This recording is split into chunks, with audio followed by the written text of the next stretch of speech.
What up? It's your boy Loudmouth Beats, A.K.A. DJ Loudmouth, with another Red Dirt special. We sitting up right now at Cloud9 Dispensary. Shout out to Big Brother Narcus.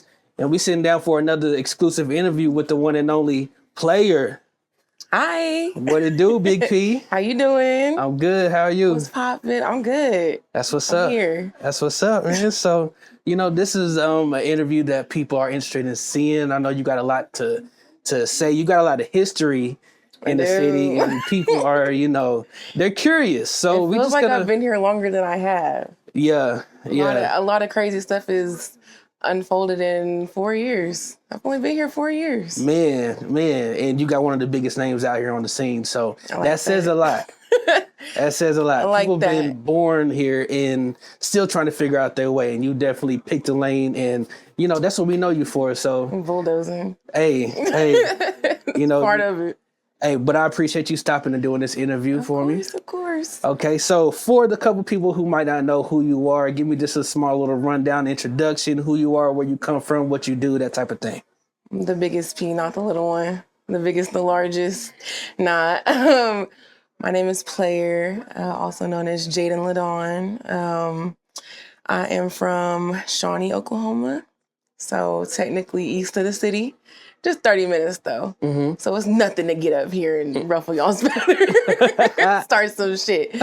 Stir the pot. No, I am from Shawnee, born and raised. And I didn't really venture up into the city until like maybe about 17 years old.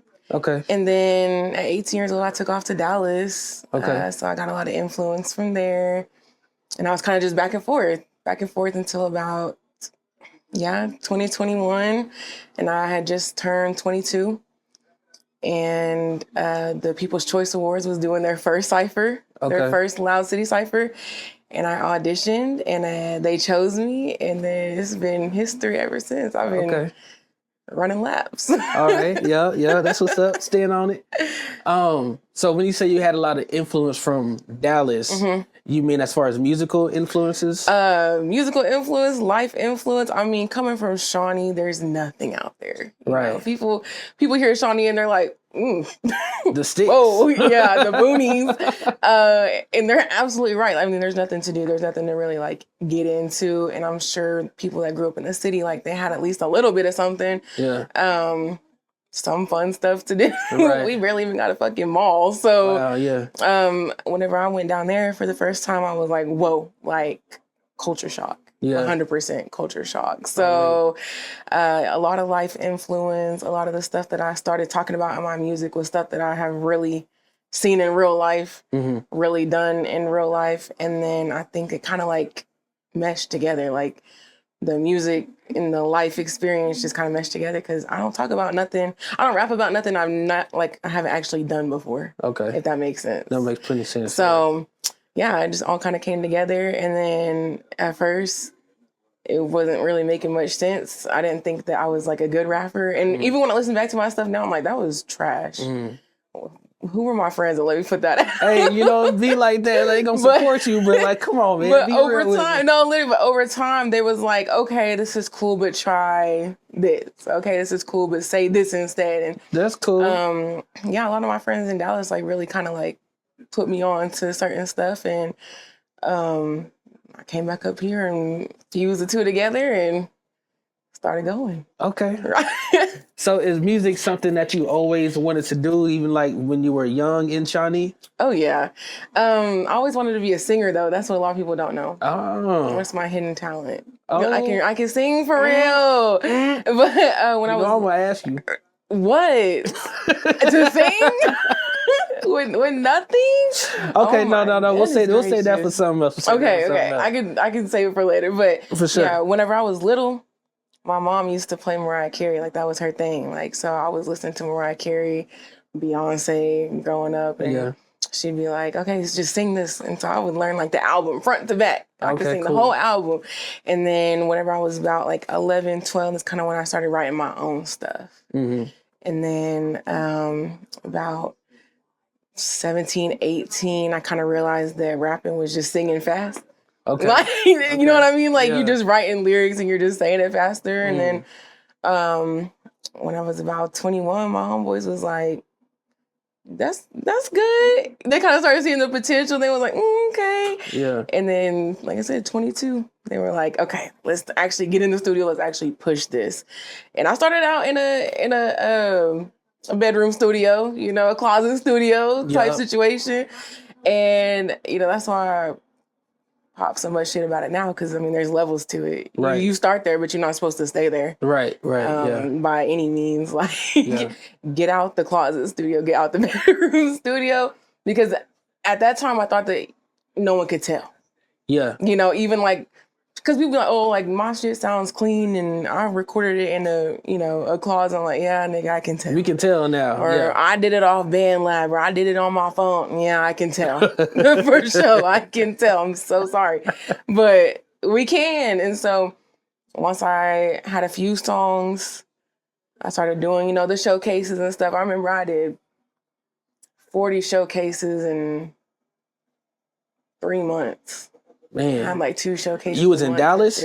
No, here. Whenever I was 21, when I first started, I was doing showcase after showcase after showcase. I mean, people were like, probably like, go home. Yeah. Like, you live up here right now. And what were some of these showcases like? Shout them out, a couple of them. Oh, Money Wave. They were Absolutely. all Money Wave, yeah. Well, not all of them were Money Wave, but I would say Money Wave gave me my first, like, aside from the Loud City Cypher, like that audition, I would definitely say that Money Wave was the one who took the chance on me for real and was like, all right, come on. Yeah. You know, come show your stuff. Working with DJ Playr. That was probably the first DJ that like spun my shit in the club. Okay. And like I said, back then that shit was trash. It was so bad. That's why I'm like, y'all was really taking a chance on a nigga for real, because I would have been like, no. And then I'm trying to think. Like, I mean, yeah, my main people have always been that I can recall just really being like, yeah, come on, would be Money Wave and Candy Girl Entertainment. With for sure, PCAs. yeah. So, and I feel like they tend to do that with a lot of new artists. Like, I feel like they're pretty much open arms to a lot of new artists. They are like, I really want to get out there. Like, they show hunger. They'll let them on there. Yeah, I feel like they're definitely like, you know, Money Wave is definitely like a leading platform. Oh yeah, as far as artists looking to break through. Yeah, get some exposure or some experience. Exactly. I'm like, I feel like y'all ain't really ran around the city if you ain't touched the Money Wave stage yet. Yeah, for sure. So yeah, I'll always be thankful to Trey and Flat and all them, because they was definitely taking a chance. Sure. Do you remember any like of the earlier music? Like that I put out? Yeah. My first song that I ever put out, like rap song, like a hot girl song, was called Good Good. And it actually got on the radio. Oh my gosh. I actually put it on the radio, or like Pirate Ship Radio. Yeah. Mag June, One Eye, they put it on the radio. Let me come up there, do a little interview. Oh, I thought I was big shit popping. Again, they should have listened to it and been like, no, bitch, we're not putting this on the radio. Like, oh, it was tragic. But there again, people who saw the potential and were willing to be like, I guess, you know, why not? Why not? Let's let P on here. But I was so happy. Like I said, I went up there, I did an interview, and I was just, you know, it was a whole big deal. Mama, I made it type shit, you know? And then I did rotation for a little bit. That was probably my first song. Yeah, my first. I had that one. I had I Get Money. None of these songs you can find nowhere. I made sure they scrubbed off the internet now? I archived them hoes so good. So well. Of course, I still have them. Yeah. And I'm sure DJs that I was spamming the fuck out of their email, they're probably like, I bet I can find them. I bet I can find them somewhere. Yeah. But as far as like just searching on a platform, like, nah, it's in someone's archive, someone's email at the very bottom. Thank goodness. So you just said that you would spam your music out to DJs. Oh yeah. What else would you do to like spread the name, or spread your name and spread your work? Besides the showcases, like anything that was more unique to just your grind? I don't know. I mean, I'm gonna honestly say it started with the footwork. I mean, I felt like doing that many showcases proved to people how hungry I was. Yeah. But that's not what I do now. Okay. You know what I mean? Like, I definitely realized after doing like 6 to 9 months of just doing showcases, okay, now it's time to open up for bigger artists. So 2022, I did Blueface when he came down here. I did Murphy Lean Afro Man. They're here all the time. Love them, but I did them too. No, shout and out a couple Murphy Lean Afro Man. Right, and I did a couple other like big names because I was like, okay, now we're gonna start investing.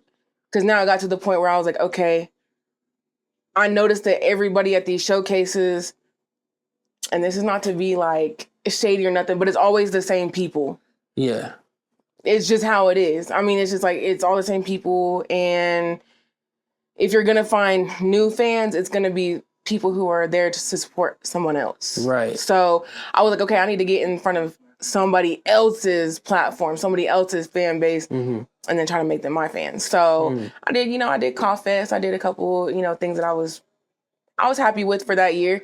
But then there again, it was like, that's investing. Yeah. Some people don't make it to that next level because they don't have the money. And of course, now that I look back at it, would I have spent that much money? No. Because I was spending that much money and still performing the same songs that weren't great. Like, I should have focused more on, okay, if we're going to perform this song, we need to get it in a real studio. We need to re-record. We need to remaster this. Like, we need to make it, like, high quality. Because that's where it starts. Quality over quantity. You could have one song, but I bet you that one song better be in the studio, better have a video, better have, the whole package deal. I wish I would have spent more money on my foundation. Okay. Rather than just ripping and running and, trying to put my name out there. Because, I mean, yes, having your name out there is cool, but when they go and like actually look at your shit and you don't have a lot, or what you do have is a hot mess, it don't. Not a good look. It don't look good. So that was my only thing that I would have been like, oh, okay, like, let's reel it in and spend more money doing, XYZ, doing the fundamentals. But it was okay. So your name was Playr. Playr.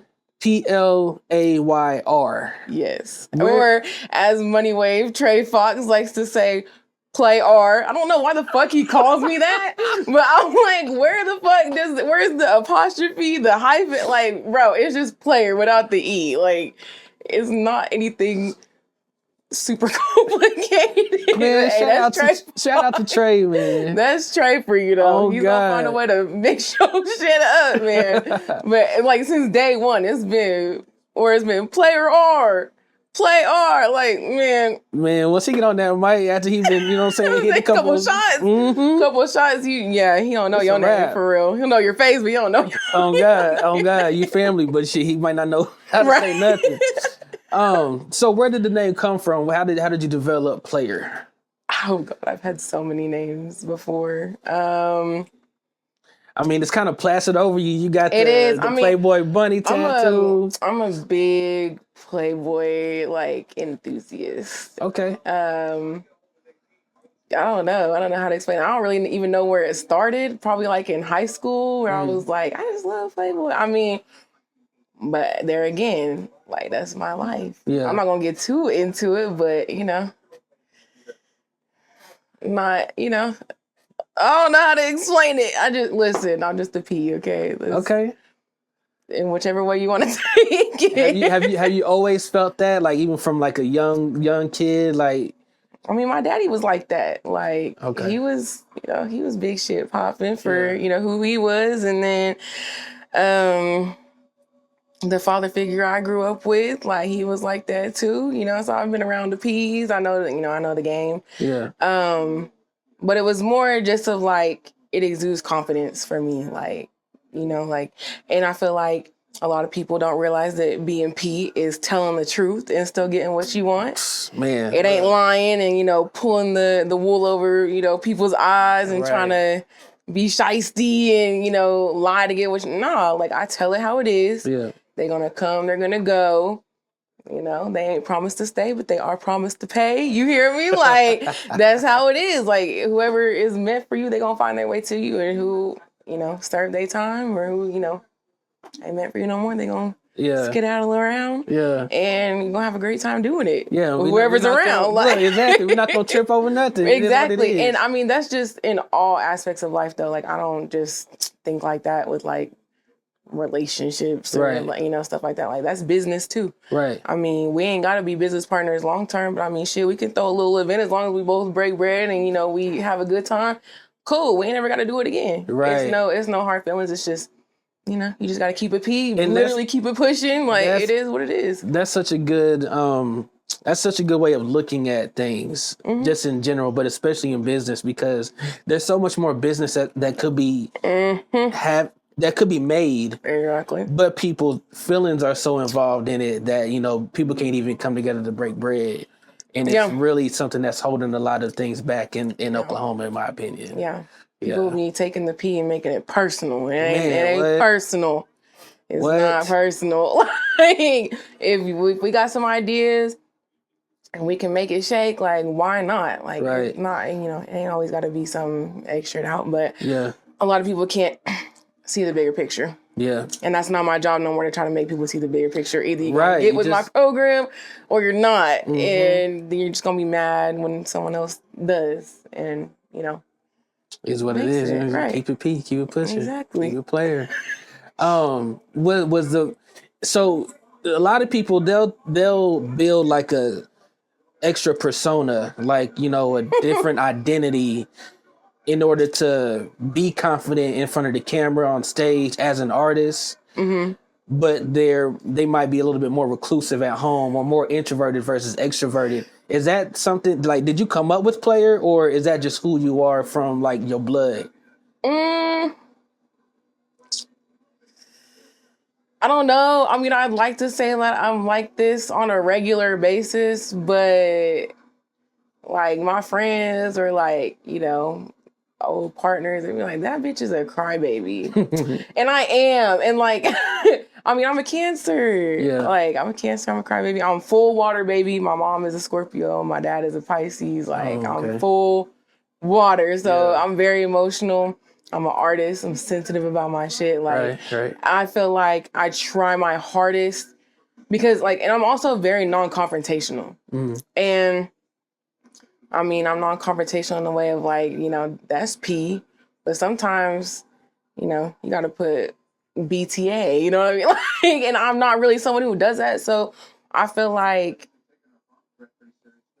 trying to, you know, be Playr, be cool, be nonchalant gives me an excuse to not be confrontational and it be acceptable, you know? Because, I mean, a lot of people expect, like, oh, you're a girl, you're a young girl, like, you should be crashing out. You should be doing X, Y, Z. You should be, you know, tripping with niggas and bitches and people who play with you. I'm like, no, I'm just really not. I'm like, you know, it is what it is. I always feel like if someone takes from me or fucks me over, fumbles me, like, you needed whatever it was that you got from me more than I needed it. And I'm always blessed and highly favored. So, I mean, I get shit back tenfold, so I'm not really worried about it. I've never been hurting for nothing. No niggas, no friends, no money. I'm cool. That's what's up. Yeah, on that. But I mean, as far as it being like an alter ego, I mean, I guess in a sense, but there again, at the same time, I don't ever talk about nothing that I've never done. So, you know, talk about me being with, you know, him, her, couple hers, couple hims. That's real life. Like, I'm not lying. You just gotta be around to see it. Yeah. You know? Oh, God. You gotta pay. Because my pee is also not public. Okay.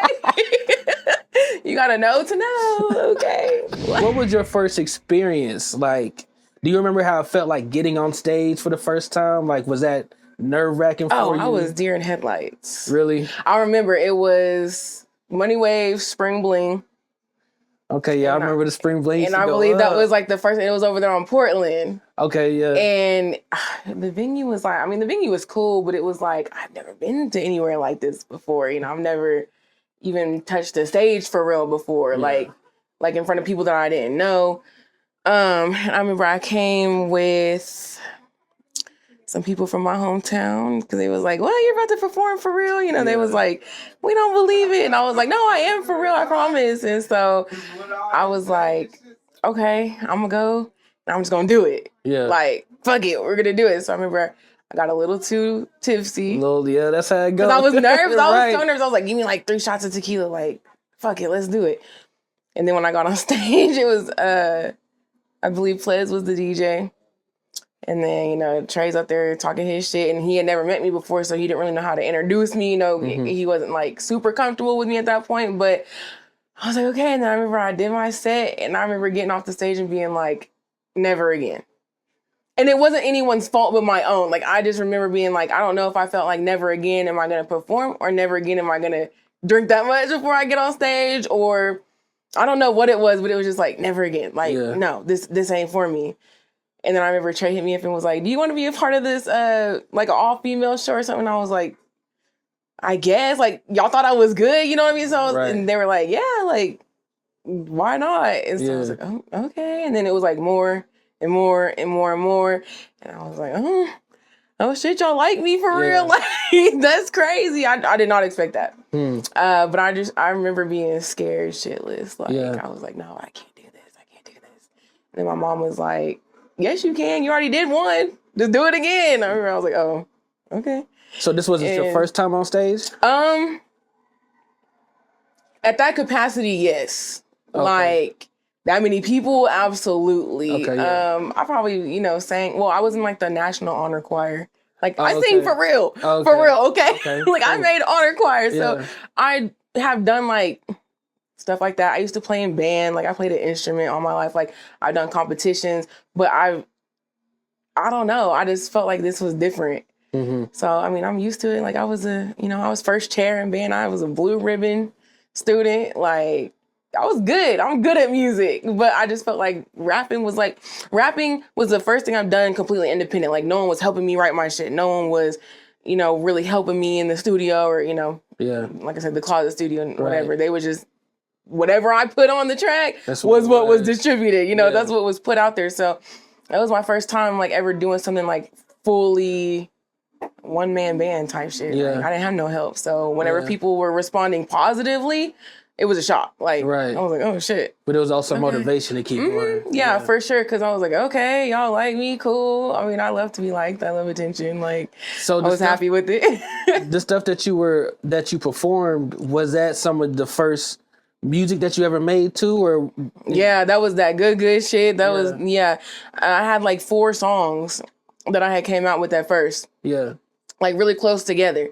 Cause like once I felt the response of good, I was like, oh shit, like, okay, I gotta put out another one. And that's not the case. First of all, that's not the case. Right. You never just dump on deaf ears. Like if you're not gaining fans, then you not need to keep overloading these people. But I learned that later on. So yes, I had 4 songs that came out pretty much all together. Like I said, then I was on the radio, and then I just was like at every showcase performing these same fucking songs. And that's when I realized, like, okay, we got to stop for a second. But you were performing like the first little bundle of music that you ever made. A lot of people don't do that, but that shows a lot of confidence in you. Like this is like literally the first raps I ever made. I was like, fuck it, let's do it. Yeah. No, I would never do that again. If I could turn back time, I would never do that. But I mean, it puts you to where you are now. You know, I mean, it takes people years to get on stage with their music. So where does that confidence come from? Is that just like you said, your daddy was Big P too? I feel like my daddy would have told me, get on stage. I feel like he definitely would have told me, because like my dad's not alive no more. Yeah. So I feel like he definitely would have told me, like, if he was here, like, get on stage. Nothing's stopping you. Yeah. And then it's like, can't no one judge you because they all on the same stage. Right. And that's real. Like, there again, not to be shady or nothing, but I feel like there's a lot of between the people, and it's like, hey, we're all in the same room. We're all on the same stage. Some of y'all might even record in the same fucking studio. Why are y'all acting like that? So it's like, I wasn't judging nobody. I came into the thing like open arms, like towards the end too. Like, I want to see. Shit, I didn't know we had that many artists in Oklahoma. Yeah. Like, that always blows me anytime I go to a showcase of any kind, whether it be Trey always finding someone new, or I'm at someone else's platform and they got a whole room full of artists just, itching to get on stage. I'm like, damn, everybody do music. Do y'all go to work? Like, do y'all work a job? Like, where the fuck? Y'all got kids too? Like, I be shook. Like, damn, there's so many of us. And so, I don't know. I just never got the judgment part. 'Cause it's like, we all trying to start. Now, granted, if you do a couple and we, you got some people trying to tell you, hey, this might not be for you. You might want to go back to Walmart, Amazon, whatever. That's different. Right. But it's like, when we first starting, I feel like everyone should get a fresh start. I feel like nobody should be judging nobody. Right. Yeah. For sure. And that's what a lot of these showcases are geared towards. Like, support, because it's a lot of people's first time on stage. And some people truly treat it as like therapy or like they're just doing it for fun. And so I feel like a lot of like the competition shouldn't be in that room if they're not there for competition. Some people truly just want to make music for fun. Like, I mean, I've seen it all the time where they just show up and they're like, oh, this is my first time performing. I just want to see what it feels like. I just want that adrenaline rush of being on stage in front of people or whatever the case is. And you can clearly tell they're not serious. Right. But it's like, there's still people that turn around and be like, this guy fucking sucks. And it's like, he ain't here to impress you in the first place. Like, you just heard this man say he want to do this shit for fun. Like, ease up. But you got to use your clear judgment to decide who is really your, I guess, quote unquote, peers in the industry and people who are just trying to, release and have fun and be around other artistic and creative people. Yeah. Because it's definitely a vibe. I'm like, especially when everyone's in there having a good time, you feeling everyone's music. Or like sometimes there's this one like, well, now I know he's serious. But when Springs came out, man, boy, I remember the first time he showed up and I was like, ain't no way this nigga's serious. Like, for real, we sitting there and like me and my homegirls was looking at each other like, is he for real? Like, bitch, what's up? Right. For real? Talking about, he said, I'm fucking with a natural, take that weave out, and he's singing to the bitches. I was like, ain't no way this nigga's serious. And now it's an Oklahoma classic. It is. People can't tell Spree shit about that song. Like, that nigga really was like, no, bitch, what's up? Like, Sprees is in this bitch now. Yeah. So, I mean, you never know. There's a couple songs, there's a couple of times where I'll see someone and they'll just really have a song and it's like, I don't know if he's serious or not, but this, okay, we gonna vibe to it because this shit might show up somewhere else and you'll never know. Yeah, get on the train now. So, exactly. Can never say I was a hater. I swear, I was vibing to your shit day one. So yeah, it just depends, but yeah. So I mean, do you think like how you were just saying like the females might be hating? Do you think it's just so much the females? Is it more just like Oklahoma thing? Like, oof. Because before you even get into that, you weren't doing any type of music in Texas? I performed a few times in Texas, but I was more just background. Like I did media. Like anytime I would go down to Texas before 2023, I was just doing media. I was, working for like freelance type shit. Like I would just be like, oh, like if an artist was like, oh, I got a show, can you come film me? Can you get my good angles? Can you take pictures?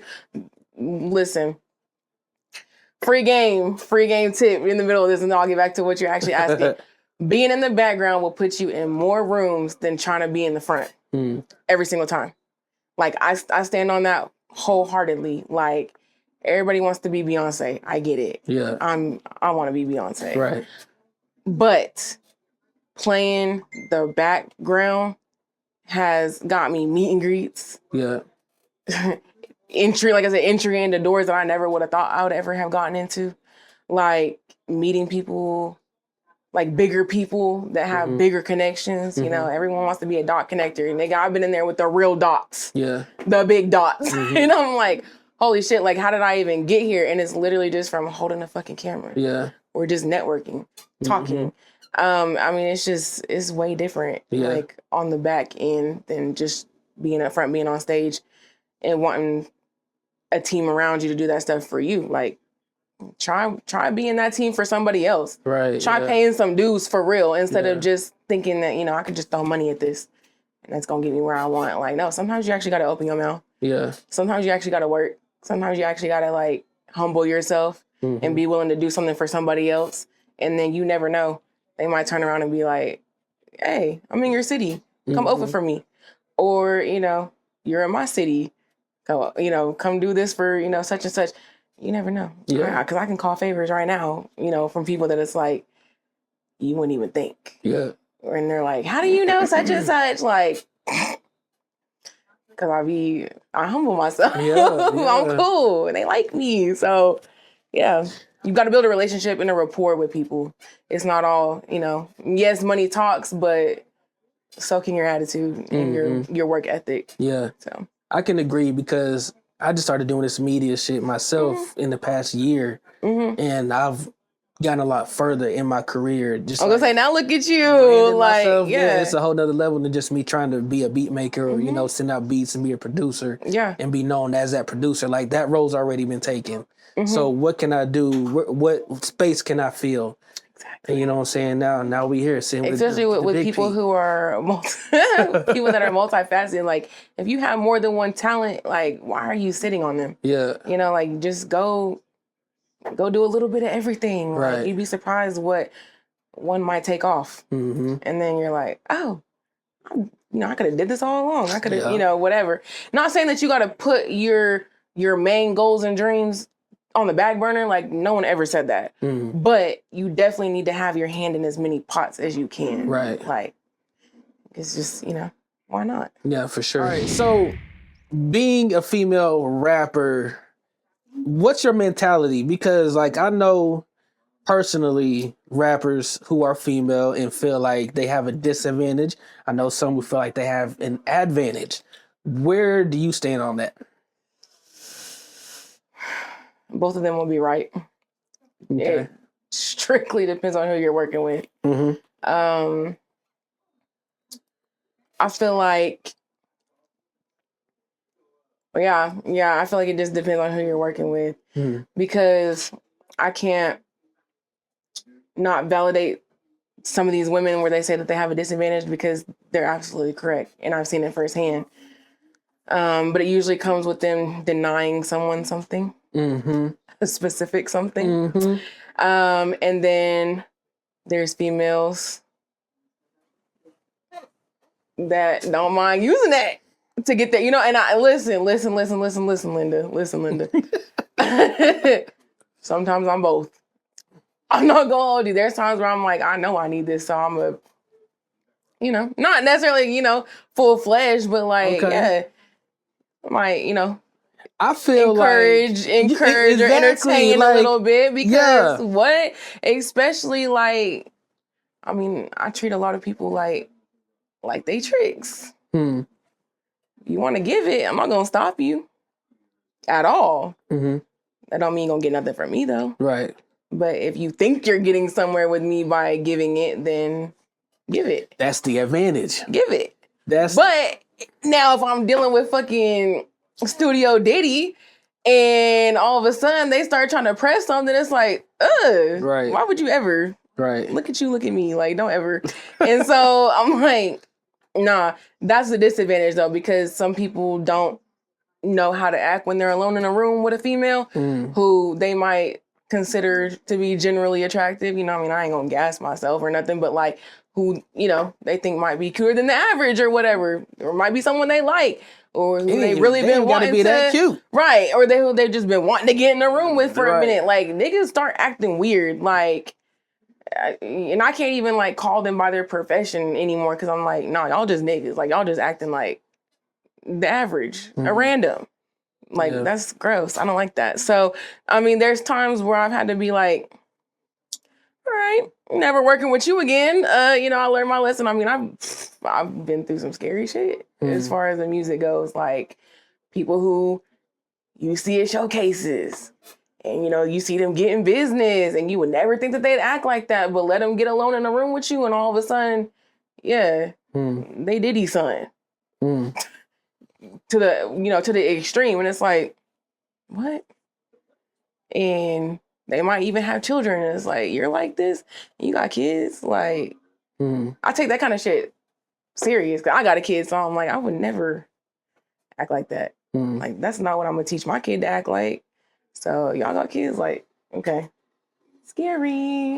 I don't like that. And they mask it really well though in the public eye.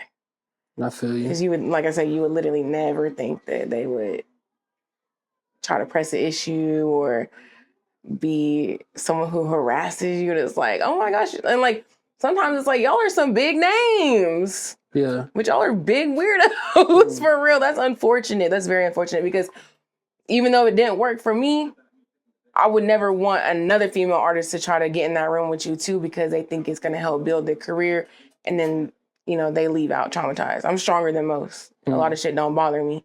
I can have that kind of interaction and be like, wash my hands with you and just be like, you know, no, I'm just never going to fuck with you again or work with you or, you know, even be alone with you for real.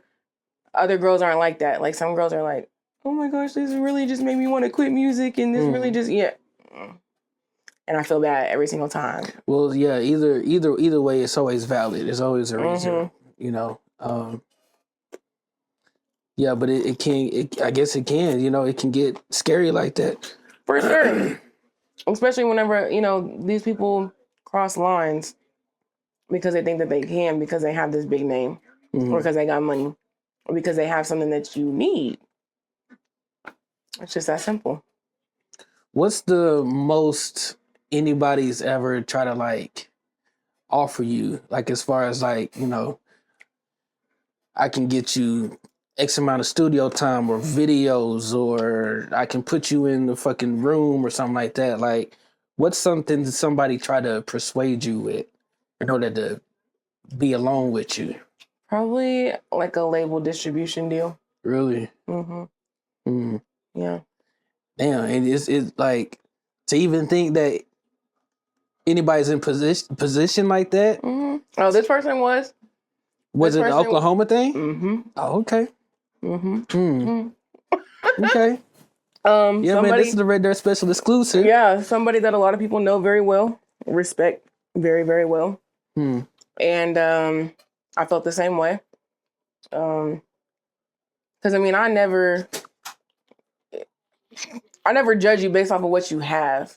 Yeah. Like, you know, you might have X, Y, Z. You might have, you know, a whole bunch of accolades and, like I said, you know, dots that you can connect. But I'm never gonna be like, okay, he has all that, so I'm gonna go get him. You know what I mean? Like, no, like I treat every interaction like at face value, and if it's genuine, it's genuine. Like I'm always genuine. I'm always coming into it with, you know, I'm not asking for no handout, but shit, whatever you're willing to help me with, like I'm genuinely appreciative. Right. So I feel like a lot of people see that, and this person seen it and was like, oh, you know, come to my place. I got the home studio. And let's just write up some drafts and you can go through my whole beat collection and you can pick out what you want. And then all of a sudden it starts hitting the hand on the shoulder and the hand on the thigh. And I'm like, nigga, are we for real right now? Boy, like, oh my gosh. And the crazy thing is that I know a lot of other girls have fallen for this same person too. Because they'll come and vent to me and be like, I can't believe I let beep do that to me or beep. Fuck on me or, you know, whatever, or, you know, talk me into doing it. And I'm like, huh.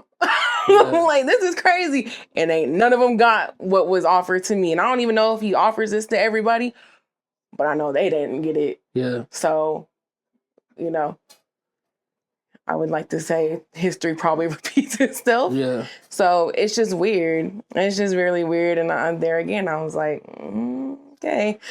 I ain't talking to you no more. Yeah. And then it's like he blocked me, he got mad at me. Like I did something weird. Like just because I wouldn't talk to him again after that, you know. Is this something that you think happens more often than people realize? Yes, absolutely. I feel like, especially nowadays, I mean, like I said, if they know that they have something that you need, if it's a DJ, and he knows that you want to get your shit spun in the club, what you gonna do for it? What are you willing to do for it? And if you not, what's your friend willing to do? You know, these niggas get crazy, like dead ass. Like shit just gets way out of hand, like faster than you would think. Like, like I said, if they see something that they're like, you know, and she's new and she don't know me, that's the biggest problem. And that was my number one problem. I talk about this with my friends all the time. I wish I would have been raised up here with y'all. I wish I would have been raised in the city.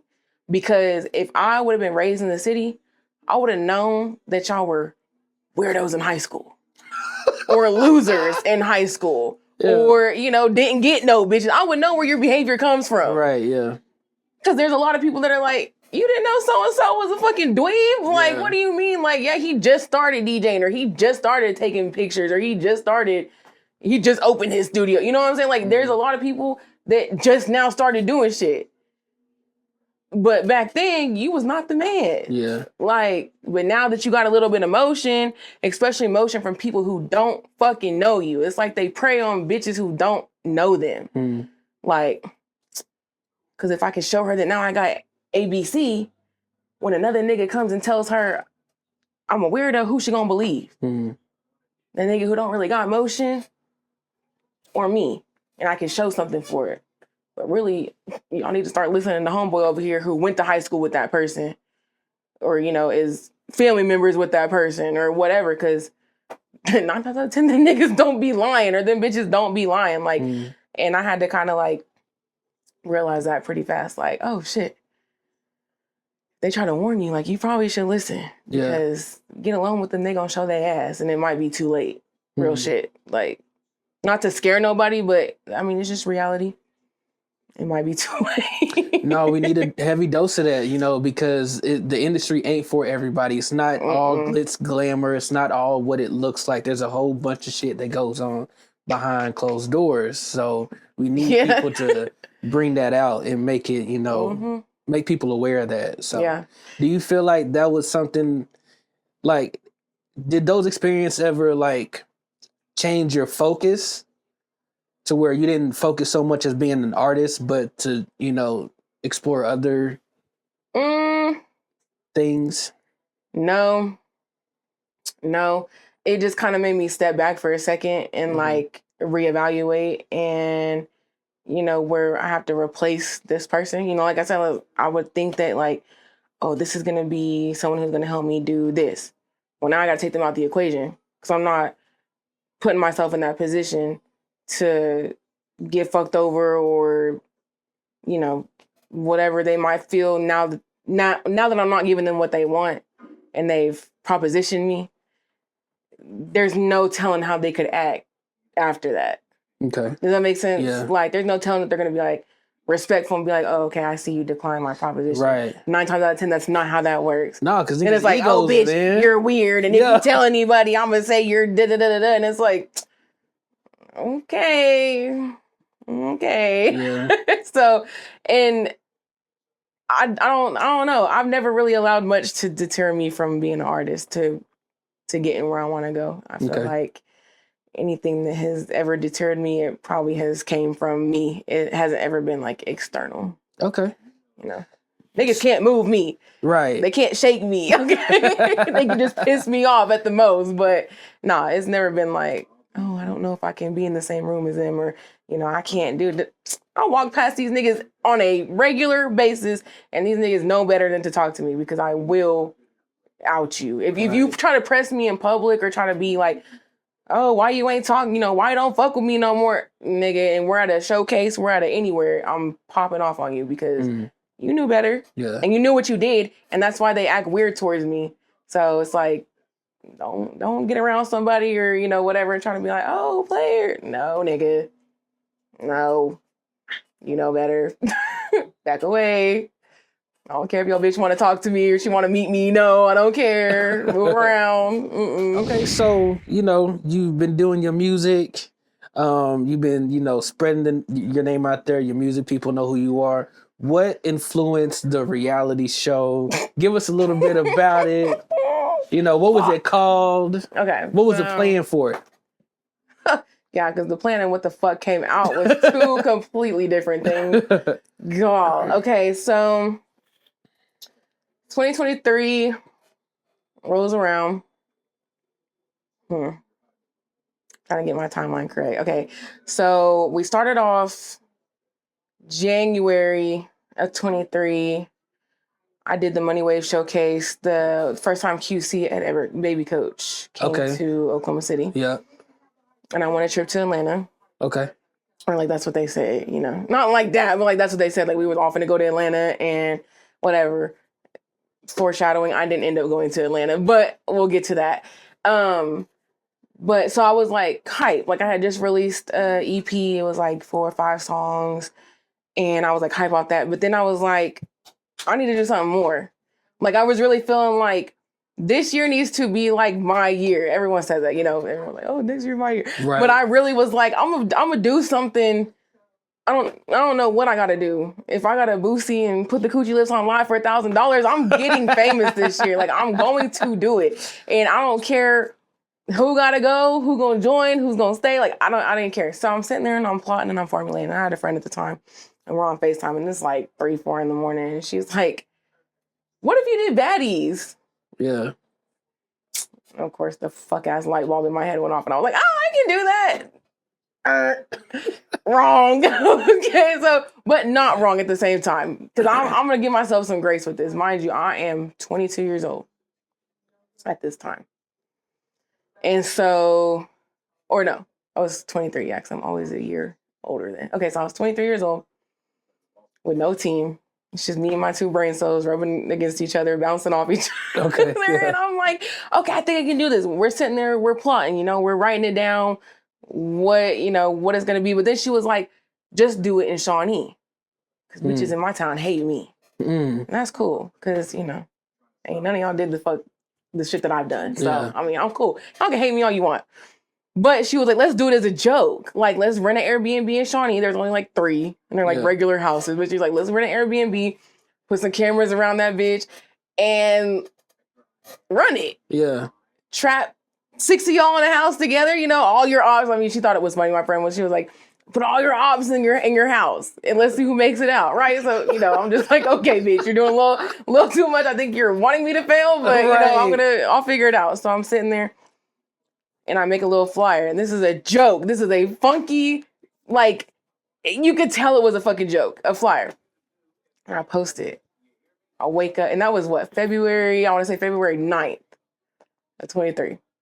I wake up and that bitch has 500 shares. Whoa. And they're talking about, stupid bitch, why the fuck would you do this? No, nobody want to watch no bitches from Shawnee. This shit gonna be funky. This is meth filled. This is da-da-da-da. These bitches is tweaking. I'm like, holy shit, it was a joke, bro. Like, y'all are tripping. But then there was a couple shares that started coming in. We hit 1,000 shares. Now the girls from the city are catching it. Because at first it was like, you know, Shawnee, surrounding area, people I went to high school with, and they're like, bitch, don't nobody want to watch you, Jaden, da-da-da. Okay, but you shared it though, right? Yeah. Okay, clock it. But then people from the city started getting it, and they were like, why are y'all just doing it in Shawnee? Like, what if we want to play? Yeah. I'm like, first of all, because it was a fucking joke. That's why I didn't ask y'all, because it was a fucking joke. But then my homegirl was like, Jaden, I think you should really do this. Like, you see what just happened here? Right. Like, this shit caught on fire. Yeah. Like, dead ass. And I was like, okay. I don't know these girls. Like, I don't know nothing about these girls. Like, I don't tend to get into business or situations with people that I literally don't know, or like don't know from a can of paint. Like, I don't like doing that. I'm a little too paranoid to be doing all that. And so she really had to convince me, but then she was like, I think we should do it. I get a call from a production company, and they're like, hey, Jaden, like, we see that this is just, you know, really, you know, ruffling feathers, but also there's girls that really want to do it. Like, I think you should do it. And I'm like, okay, so y'all gonna do it or me? Like, how that's gonna work? And so they're basically like, you know, we'll film it for free as long as we can put our name on it. Like, we just want to be a part of the story, right? You know, the come up. And I'm like, okay, shit, that works for me. I mean, I am not someone who is stingy. So who was that production company, if you're able to say? I'm not gonna say, just because they tend to try to come back and fuck with me anytime I say anything about it. Okay. So I'm just not gonna say. Okay. Was it? I mean, it had to be an Oklahoma production company. Okay. They were for sure. Okay. Yeah, I don't know. I'm just gonna save myself on that one. Right. But it seemed like a good idea at first. Mm-hmm.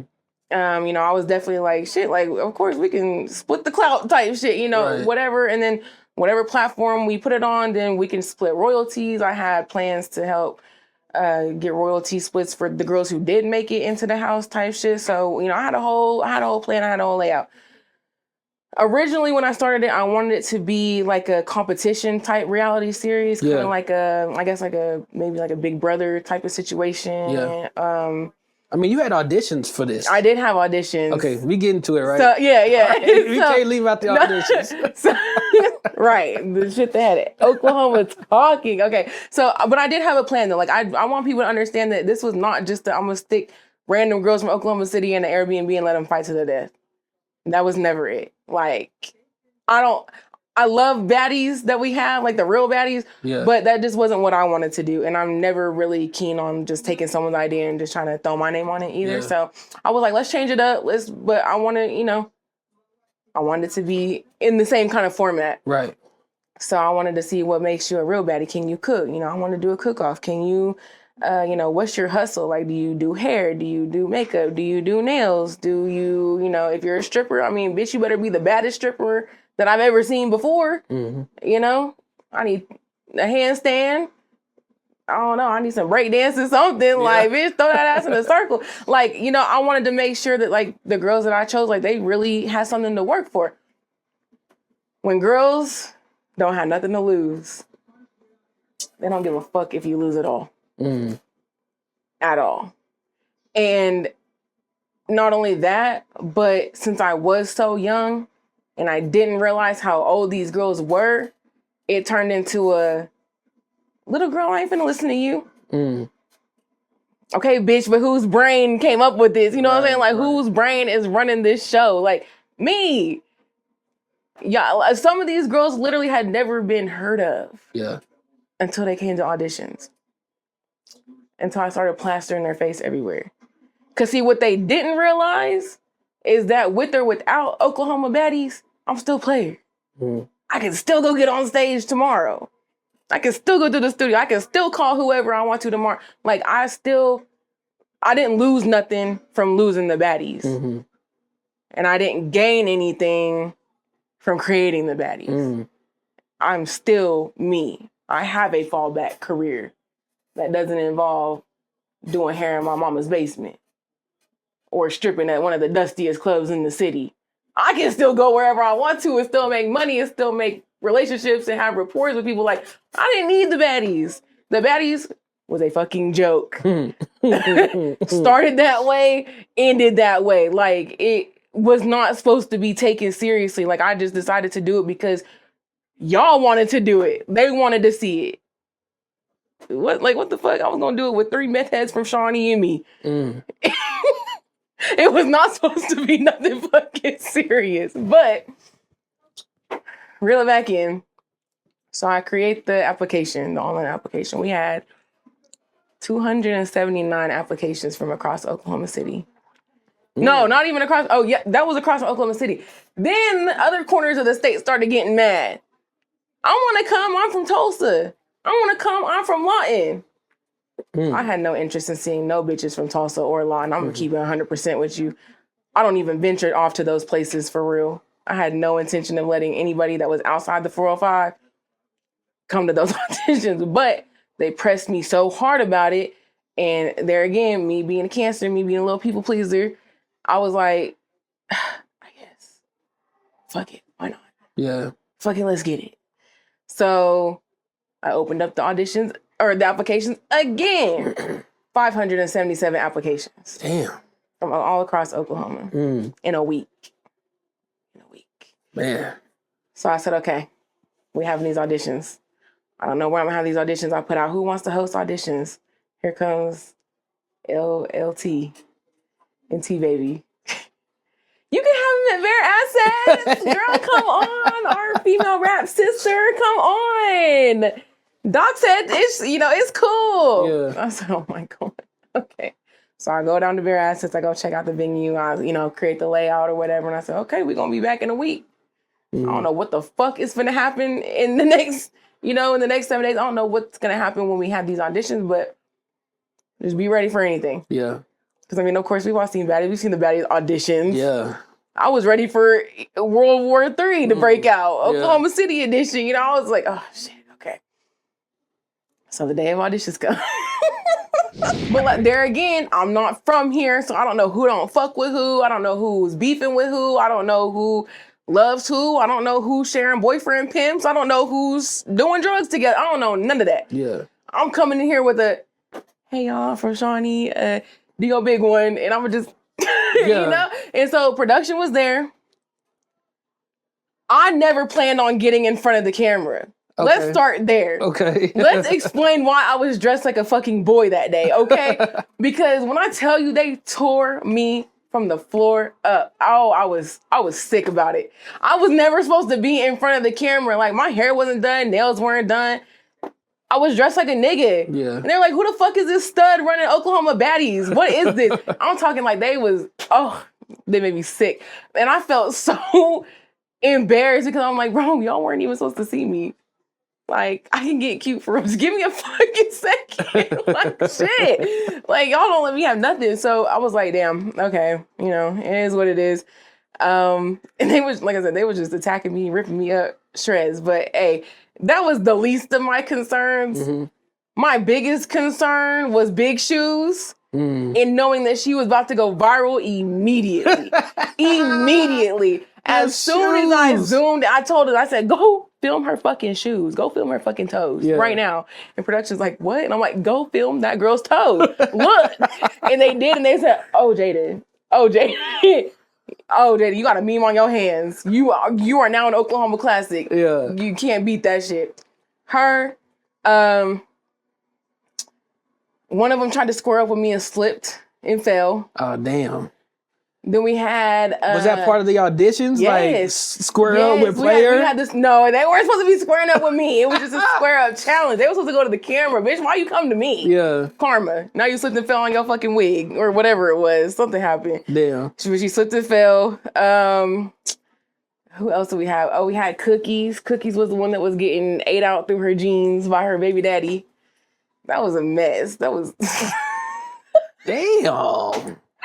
She was doing a handstand. She was on some stomp the yard shit. Like, it was crazy because it was like, damn, y'all are crazy for real. Like, what the fuck? I know about 2 viral moments. I know about the girl that couldn't fit the heels, and then old boy Lennon. What was he like, sniffing ass? Was he eating somebody? Okay, so smelling somebody ass? That was the second auditions. Oh, okay. The booty sniffer. Yes, Lennon the fucking booty sniffer. Shout out my nigga Lennon Pepper, man. He's a mess. You can't leave him alone with no bitches. Not like that, but like, yeah, you never know what you might turn around and see. Nigga is crazy. But the first ones, let's see. All in all, we hit, I want to say 1.8 million views. Damn. Yeah, that's crazy. Outside of music. Yeah. Outside of strictly male and female rappers, as far as Oklahoma entertainment goes, it was straight like underground entertainment. Like, I'm still the biggest thing. Yeah, that's crazy. No one has topped that. No one did it before me. No one has done it yet. And I'm like, I mean, you can hate me all you want, but at the end of the day, like, numbers are numbers. Right. Like, sure. Ideas are ideas. It is what it is. But that shit went up in flames for a number of reasons. Number one, like I said, girls that don't have nothing to lose don't care what you lose. Number two, I was too young without a solid team. Number three, when other people see the clout that you're getting, they're going to try to knock you out the equation as fast as possible. If you're not co-conspirators, two brains working together and you're on an equal level. Because no, at the end of the day, that was my shit. Nobody did that shit with me but me. And my homegirl that, you know, talked me into it. And then she ended up leaving once she seen how big it was getting. She was like, oh, bitch, I was just fucking joking. I was not signing up for all of Oklahoma to be looking at me. Right. And that's exactly what happened. All of Oklahoma was looking at me and was like, what you finna do next? Yeah. Every week it was like, where's the baddie? Where can we watch? Like, bitch, hold on. We got to film first. And I mean, I dragged it out for 6 months or like 4 or 5 months. And we filmed that whole time. But guess who's never seen that footage? And then they tried to sell it to me. But I mean, I guess, you know, it is what it is on that. I mean, they felt like, well, we filmed it, so we own it. And I mean, I guess that's correct, but like, damn, nigga. But that wasn't the agreement. Right. From what you said. And not only that, but it's like, it's not your shit. Yeah. You were not, you were not a co-conspirator. Mm-hmm. You were not plotting and scheming with me in the middle of the night for this idea. They did nothing. They didn't come up with a storyboard. There was no scenes planned out. You know, all that shit was raw. All the fights that y'all saw that were leaked on Facebook, all the auditions, like that shit was raw and unscripted. Like Oklahoma really that crazy, which was cool. But it's like, that's me. None of that would have happened had I not just got up one day and been like, fuck it, we're doing that. Right. And then constructed the venue, constructed the tour. I took them girls to every single major city in Oklahoma and let them show out. I performed my music. They was dancing, you know, doing X, Y, Z, this and that. You know, had they face out there. Bro, the Tulsa bitches from Lawton did not know y'all. Y'all were not known down there. Like, I'm sorry to, you know, break it to you, pop your bubble or whatever, but nigga, y'all was not known statewide until I made that happen. And unfortunately, a lot of them were in the same spot I left them. But me, I'm not in the same spot. You know, I'm not in the same spot from 2023. Like, fuck no. I'd be crazy. The only thing that made me slow down was having a baby. Other than that, back in the studio, back on the radio, back shooting music videos, back filming another reality show. Like, bitch, Baddies, like I said, Baddies did not take nothing from me except a little bit of my confidence for a second because people, you know, they lied. They said that I scammed them. I never scammed them. I asked them if they wanted to get paid, you need to invest something. I asked for $100 from each girl. There was 10 girls. Out of 10 girls, only 6 girls paid me anything. $100. And then whenever it fell apart, on June 9th, I said, give me 30 days. Everyone that had paid me anything will get their money back. It was too late. They were already running to Facebook. Oh, this bitch scammed us. They scammed. What did you give? $100 was nothing compared to what I've been doing for the past 5 fucking months. You don't know nobody that'll work 5 months for $100. And all I did was ask y'all to get cute and show up to some events. Does that work for y'all? Is that hard for y'all? It wasn't hard for me. I put the whole shit together. Like, you know, like, let's apples to oranges, I guess. But like, I paid everyone back before 30 days. I was gone. I was already in Texas. After that shit fell apart, I said, shit, I got other things to do. I went to Texas. She used our money to move to Texas. $600? I moved to Houston, Texas on $600. Let's be fucking for real. But I have the receipts to this day. All the Cash App, refund. But did any of those girls ever go back on Facebook and say, we take it back, y'all. She sent us our money back? No. And then whenever I did it again in 2025, at the beginning of this year, and I said, I'm gonna do Baddies again, here they come out the fucking woodwork. Y'all gonna let a scamming ass bitch run y'all out y'all money again? Y'all didn't come out of no fucking money. I'm sorry I forced y'all to buy new clothes. I'm sorry I forced y'all to buy shoes that fucking fit. Like, what? Like, what the fuck? That's the scammer to y'all? Oh, God. All right. You know, I mean, it's just shit that I just got to take it, you know, with a grain of salt. Like, I just don't want to see a nigga shine. Yeah. I just don't want to see Big P shine. And that's okay. I mean, I wouldn't want to see me shine either if I, you know, could do this much with so little. You know, whether it's the people, the production, the environment. I mean, I try to do the most with as less as I can. Yeah. Make something shake out of any situation. But there again, it's like if I wanted to do baddies today, I could. Yeah. Because not only do I have the money for it, I got the brain for it. Now I got the team for it. I mean, I could do anything I fucking want to do. And people don't like that.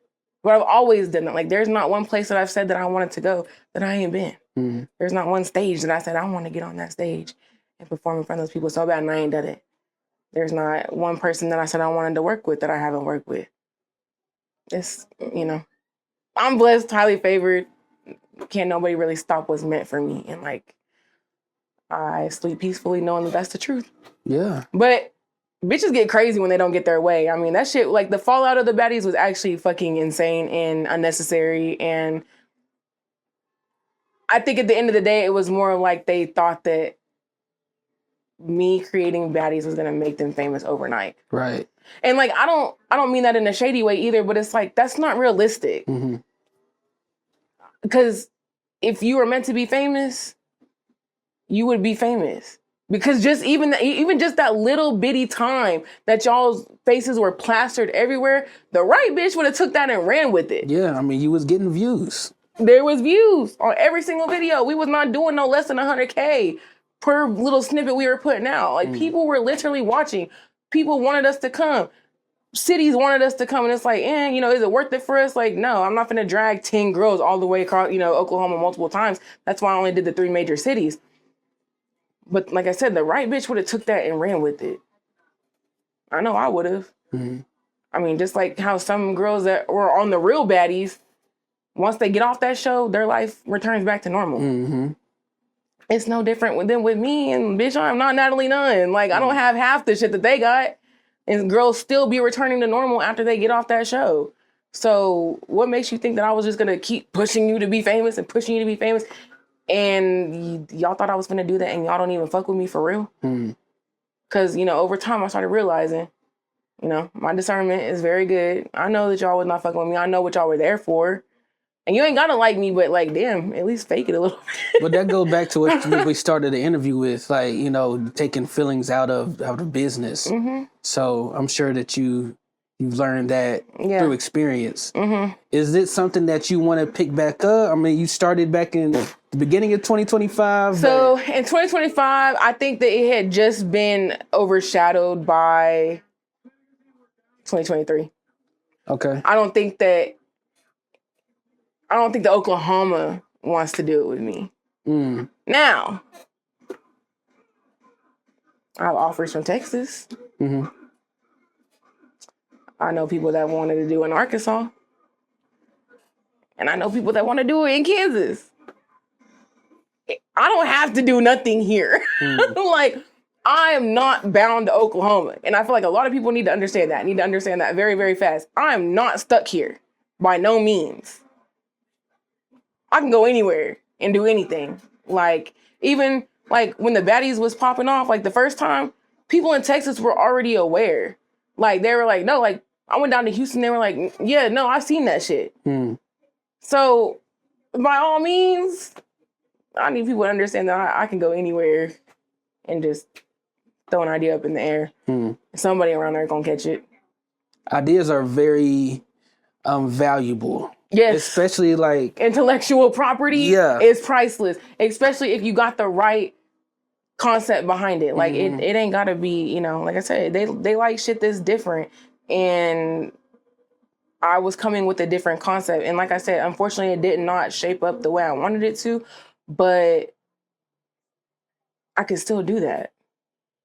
I could still do it somewhere else. So, I mean, right now I'm focused on my own reality show that focuses on me going through artist development and becoming a solidified artist. I mean, I am a solidified artist, but like, like bigger and better and doing more things. So right now I feel like I'm in a me era. Like, I just want to focus on me. Okay. That was my era of not caring where you came from, what your background was. I wanted to give you a chance, and I feel like it cost me a lot mentally, not necessarily physically or financially. I mean, that was nothing, but mentally, I definitely feel like I was like, whoa, that was my first major like being canceled, I guess.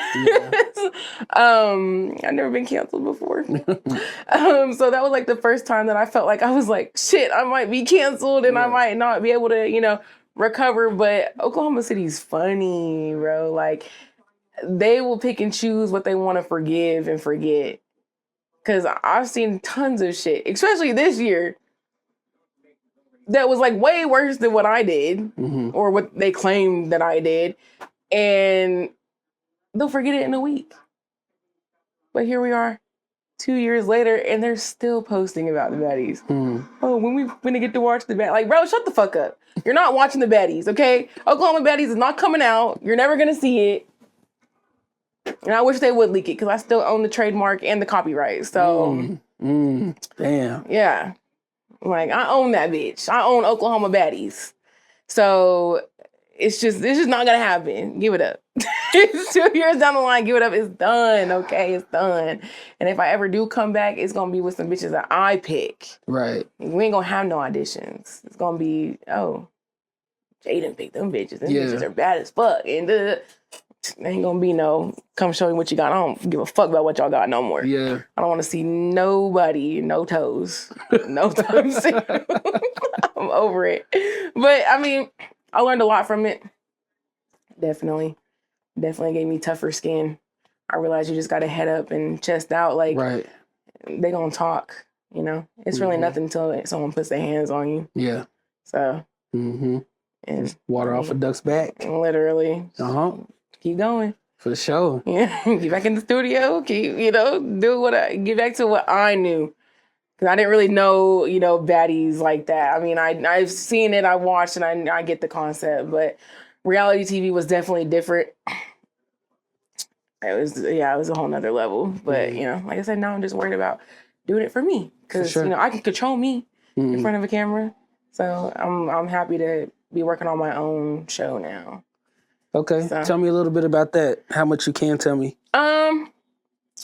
Basically, it'll just be filming me over this next year, and it's kind of like just a progress tracker, I guess. I mean, you're just gonna watch me go from what I've already done to what can I do next. So, doing South by Southwest. Got a couple trips to Houston, Dallas planned. Music video releases, album release parties. I got a lot of shit planned for this year. So, all while trying to be a mom and,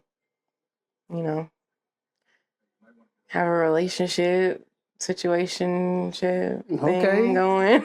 I mean, it's like real life, It's not, like I said, it's not baddies. It's not scripted. But I will have a group of girls who will be with me, like my dancers, my promo team. So I'm sure that they're going to be drama filled. You will get a little excitement. Right. If I'm not exciting enough, you will have side excitement. What is your music that you're coming up with? What is it focused on? So I decided to dive back into the R&B a little bit. So on Valentine's Day, it will be my first project that will be dropping. I have an R&B little triple track, just 3 songs, just something, short and sweet. Okay. That's all these niggas need most time anyways. So. Let me stop. Sorry. But just something small. And are we getting like the singing? Yeah. Okay. I'll be singing and rapping, or is it just a little bit of both. I do have like one track that's like, full out just singing. All right. And I have one that's like kind of like melodic rap. Yeah. But it's definitely slower. It's definitely like more soft side that you don't see of Jaden very often. All right. And then after that, I'm not going to focus on it for too long because that's not on my everyday. But then I'll be focusing on dropping my hot girl shit for the summertime. So when I go to South by Southwest, I'm going to be starting promo for that. So it'll have, this will be, I don't know if it'll be a full-length album. I'm going to say at least the EP. Okay. Because like I said, I don't like dumping on deaf ears. Like, if my fan base is not consistently growing, I'm not dropping song after song after song. I'm not going to drop full-length projects. Like, I really like singles or like 3 tracks at a time. But I mean, it'll be like Twerk on them will be on there and Stand on That, more promo for that. I got a couple other songs. So maybe like 4 or 5. Okay. That'll be like for the summertime. All right. Baddies for the summertime. So, I mean, Can you give me anything that's you feel like is gonna promote that? Like, do you have any ideas that are gonna help promote the music with your promo team? I mean, my promo team, they all bad. I mean, like, honestly, like, this is my first team where I looked at them and be like, yeah, I fuck all y'all. Like, I like all y'all.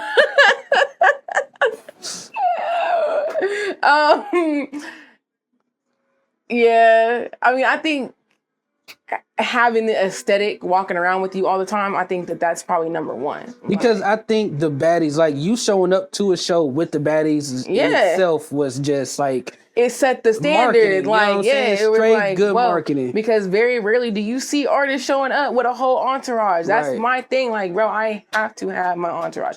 I very rarely do I go out and I don't have at least 2 or 3 people with me. Like, at least that are gonna hype you up, you know, like make some noise for you, shake some ass for you, like do something. So that's what I'm, you know, like I said, that's what I'm putting together, finalizing, making sure everyone's gonna be able to attend everything. And so I'm having a new group of baddies. Okay. Along with that, I will be throwing another freak off at some point. Ooh, freak off. This will be the second one. We love a good freak off. Yeah, first one was, child. Second one, it's gonna be bigger and better. But I feel like that party will probably help. The music video, whenever I drop the music video for Twerk on them, I feel like it's gonna be crazy. Twerk on. So and I mean the fact that it's homage to Boosie, I feel like that in itself, when people hear it, it's like, oh shit, yep. Which is crazy because see, this song, I mean, of course it's not, and I'm not on the same level as this artist that I'm about to mention, but I was like, damn it, bro, like every time I come up with something, I swear someone comes up behind me and has the same idea, because why Zillionaire just drop racks on him and it's the same sample, and I'm like, damn it, Zillionaire, like, bro, like. You could have at least let me have the summer. Man. At least. It'd be like, okay. Especially with samples too. Like, right. I'm like, what are the odds that y'all gonna choose Swerve on them to sample? Like, but it is what it is. I mean, shit. I might have to just start spamming him my song. Like, collab. Right, on God, collab, So I feel like Twerk on Him is gonna do some numbers this year. That's basically the single that I'm focusing on. Okay. Unless I come up with something that's better, which never know. I could. But for right now, that's my one. I feel like if I really put time and effort into it, it'll do what I need it to do. Okay, cool. So that's what's up. That's at least my first 2 quarters of the year. All right, that's what's up. I mean, like looking down the line is instead of just like, all right, I'm trying to get some shit together. No, my whole year is basically planned out. Like I said, in detail, my first 2 quarters. Now the second half of the year is kind of like iffy because I need to see. Because you need to know how the first 2. Yeah, I need to know what the first 2 are gonna do, but definitely got some plans. That's what's up. Yeah. Okay, well, look, we could keep going. There's a lot. But, I want people to stay tuned that's watching this because I have a podcast coming. Right. I was like, we can always part to it. Yeah, so I'm sure they're going to be like, And you never know. The girls could come out and be like, fuck Jaden. She's a fucking liar. That's not what happened. And I'll be like, okay, now I got to pull receipts. I know, right? Now I got to pull them. Don't make her. Right. Please don't. I beg of you. I'm asking nicely. Don't make me do it. No. But, we could definitely part to it. For sure. Because, I mean, like I said, especially after the first of the year, you'll start seeing more shit come out that you can be like, okay, now we can talk about this in detail and what that was like doing it. Because right now, I'm just doing everything to gear up to just drop. Yeah. And I feel like that's important. People have to understand you got to take time to build what you're doing. You don't want to say, okay, I got something dropping on January 1st, and then you want to do it all the week before January 1st. Like, no, you need to be racking up shit, like stashing shit to drop. Like, your vault, I feel like, should never be less than like 5 songs. Because that's at least 1 song a month. So that's at least half a year. Like, I don't know. I just feel like preparation has been my biggest key point this year. Because, I mean, I used to live life just on the fly. Yeah. On a whim. So, I mean, I can't, like, knock it. But now I got a baby and I got to kind of plan more. It's kind of affected my all around, like everything has to be planned out, not just, okay, I have a show this day and I have a show this day, or I'm going here this, no. Studio sessions got to be planned. Okay, I need this studio session then because I'm got to drop this song by then. Like, that's the whole process. It's a web. Yeah. A web of planning. So, yeah. Start planning more. For sure. Quit looking crazy. Anything else that you want to say before we get out of here? Fuck y'all. No, I'm playing. That's a hell of a shout out. Kidding. Where am I? It's all love. Whether you think I don't fuck with you or you think I do fuck with you, it's all love. I wish people's friends would start telling them if they can't rap. Be honest, 2026. Be real, 2026. That's gonna be my new hashtag. Be real, tell the truth, 2026. I really hope that the ones that do have potential and the ones that really want it become more consistent. Because that'll be your biggest downfall if you're not consistent. We've seen this with Iggy Azalea. That's my biggest exhibit. Like, exhibit A, Iggy Azalea. Like, bro, that bitch came out with like some hits back to back to back, and then she just stopped. And she tried to come back and it didn't work. So, you know, be more consistent.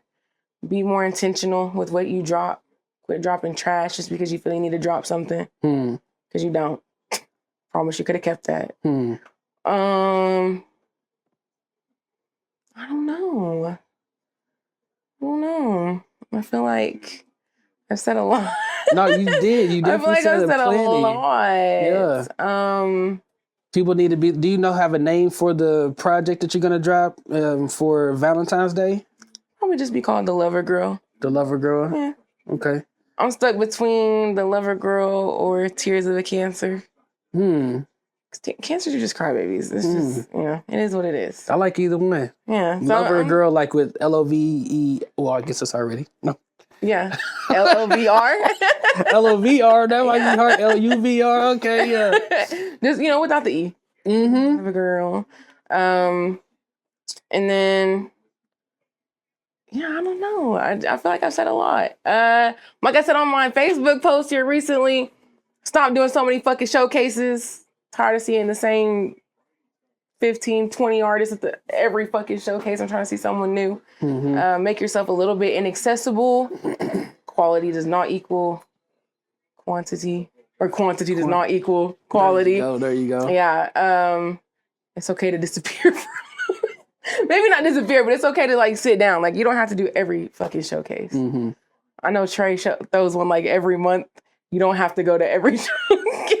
You don't have to perform at every showcase. Get out your closet studios. Go to fucking Blockmade.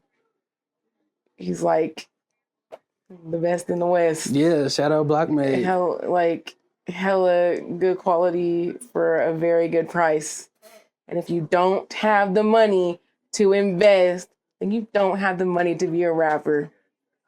I'm sorry. Truth hurts. Wise words from Playr. Man, and that's all I got for y'all. Fuck that's y'all. What's up. Y'all don't like me. That's all I got. And if you're mean to me in the comments, I will go fuck your baby daddy. Warning. Thank you.